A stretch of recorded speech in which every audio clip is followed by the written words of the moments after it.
Et si le tout premier crime de l'univers n'était pas commis par un humain, mais par un dieu, avant les guerres, avant les héros, avant même la naissance de l'Olympe, un fils a mutilé son propre père. Et ce jour-là, le ciel est tombé. Au commencement, il n'y avait ni royaume, ni trône. Mais après l'éveil de Gaïa et l'apparition de Uranus, le monde avait trouvé un équilibre fragile. La terre en bas, le ciel au-dessus, et entre les deux, la vie en devenir. Uranus n'était pas un dieu comme les autres.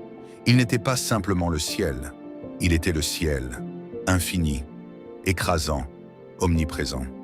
Chaque nuit, il s'étendait sur Gaïa, la recouvrant entièrement de sa voûte étoilée. Chaque jour, il maintenait le monde sous son contrôle. Rien ne lui échappait, rien ne pouvait lui échapper. Mais même les dieux peuvent ressentir une chose inattendue, la peur, car Gaïa donnait naissance à des enfants. Et ces enfants n'étaient comme pas faibles.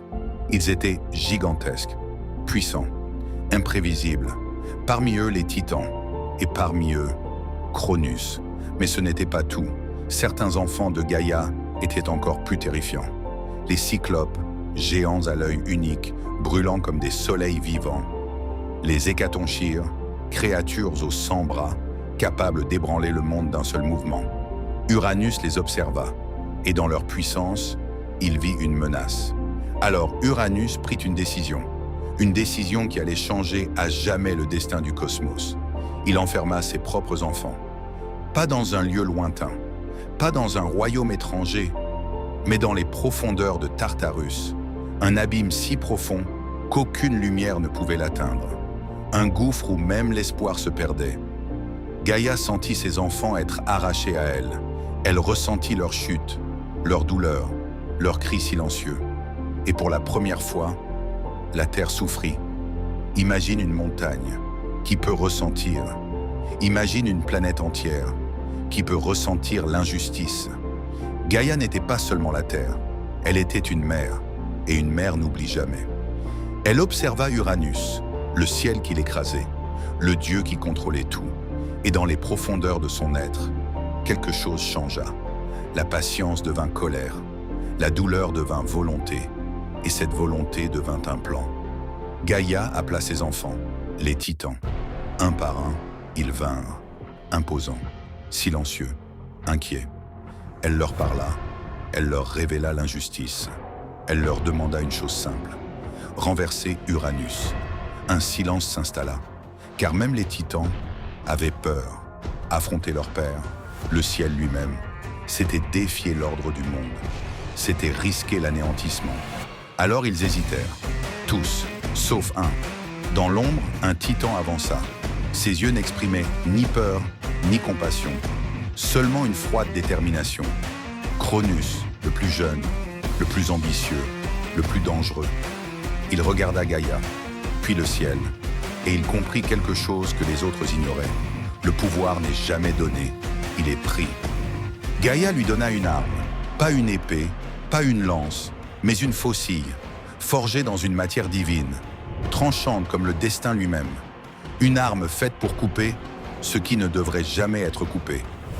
Cronus la prit, et il attendit. La nuit tomba. Uranus descendit comme il le faisait toujours, pour envelopper Gaïa, pour régner, pour dominer. Mais cette nuit, quelque chose était différent. Dans l'ombre, Cronus attendait, silencieux, immobile, patient. Puis, au moment parfait, il frappa. Le temps sembla s'arrêter. Le ciel trembla, et dans un geste rapide, précis, Cronus attaqua son père. Le cri d'Uranus résonna dans tout le cosmos, un cri si puissant qu'il fit vibrer la terre elle-même. Le ciel se déchira, le pouvoir changea de main, et pour la première fois dans l'histoire, un dieu fut renversé. Mais ce geste ne fut pas sans conséquence, car le sang d'un dieu n'est pas un simple sang. Lorsqu'il toucha la terre, de nouvelles créatures naquirent. Les Érini, esprits de vengeance, les géants, forces brutes de destruction. Et dans l'écume de la mer, une beauté inattendue vit le jour, Aphrodite, née de la violence, comme un rappel que même le chaos peut créer la beauté. Uranus disparut, et avec lui, l'ancien ordre. Cronus devint le maître du monde. le premier roi des Titans. Le ciel n'était plus un tyran, mais la paix n'était pas encore arrivée. Car celui qui prend le pouvoir par la violence apprend vite une leçon. Cronus se souvenait de son père, de sa peur, de sa chute. Et une pensée s'installa dans son esprit. Et si on me faisait la même chose? Alors, comme Uranus avant lui, Cronus commença à craindre ses propres enfants. Et cette peur allait déclencher une nouvelle tragédie. Le destin n'était pas terminé, car dans l'ombre du temps, un nouveau nom attendait. Un enfant, un futur roi, un dieu destiné à renverser les titans. Son nom, Zeus. Le ciel est tombé, le père a été détruit, le fils est devenu roi. Mais l'histoire ne fait que commencer. Car dans ce nouveau monde, une règle vient d'être écrite dans le sang. Chaque roi finit par tomber.